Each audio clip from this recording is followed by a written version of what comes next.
The next speaker is Rona Marsh, and then Don Uman. Good evening, Mayor Dyer and council members. Yes, the $45 million site acquisition at the resort is the topic. It's very disappointing, Mr. Dyer, to hear you say you're our mayor and you got a letter in mid-March and you didn't bother to share that with us citizens. We're the taxpayers and we're not hearing about it. Maybe Mr. Branch knew about it because he's on the RAC and he's involved with the RASP.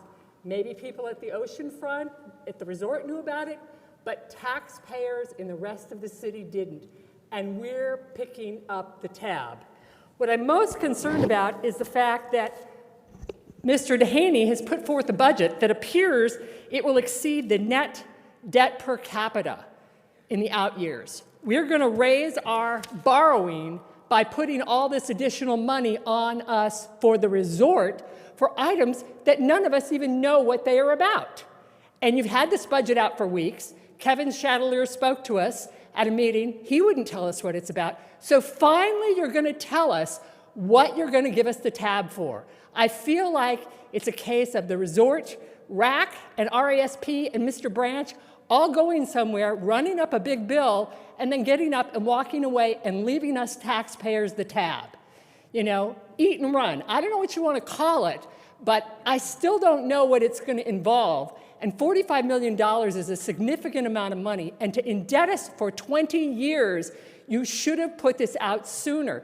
And it looks like it's all planned for this year. So if it's all parking, you should have told us sooner. But I don't think it's all parking. I think you guys have had this plan for a long time, and you're keeping us in the dark. It's not transparent. I have 70 people's signatures here who signed on Saturday a week ago who want a 0.91 revenue neutral tax for their property. They don't want to be burdened with more taxes by the city.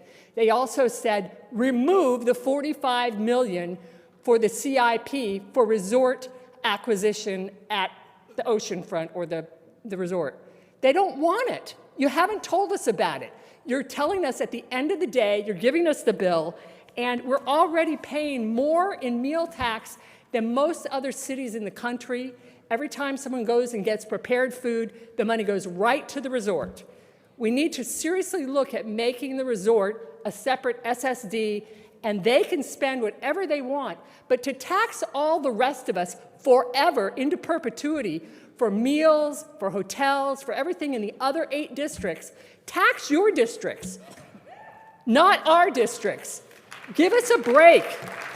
We paid for 30 years, and we paid over $1.15 billion in taxes for tourism and the resort, and it's more than enough. We're not getting a return on investment. Thank you.